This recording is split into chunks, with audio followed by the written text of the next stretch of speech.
সাতক্ষীরার তালা উপজেলার পাটকেলঘাটায় বৃহস্পতিবার বিকেলে পাটকেলঘাটা বাজার জামে মসজিদের দোতলায় হাজী কল্যাণ ফাউন্ডেশনের উদ্বোধনী অনুষ্ঠানের আয়োজন করা হয়। মাওলানা রেজাউল করিমের সভাপতিত্বে অনুষ্ঠানে বক্তব্য রাখেন জাতীয় ইমাম সমিতি সাতক্ষীরা জেলার সভাপতি মাওলানা আব্দুর রশিদ, ক্যাপ্টেন এসাক আলী, আব্দুল মালিক, মোহাম্মদ আব্দুল আলিম, আব্দুস সোবহান সহ আরও অনেকে।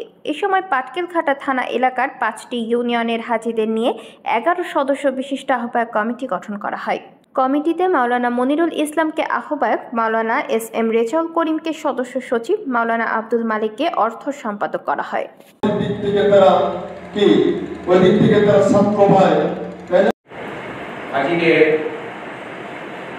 কিছু সুবিধা অসুবিধা সামনে রেখে একটি সংগঠন তৈরি করার জন্য আজকের এই অনুষ্ঠানের আয়োজন করা।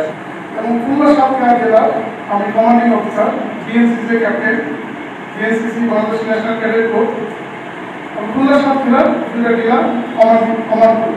এখানে যত শিক্ষা প্রতিষ্ঠান আছে এবং সেনাবাহিনীর একটা মেজর হলো আমার অ্যাডভোকেট, আমাদের সম্মানটা এরকম। এখন আমি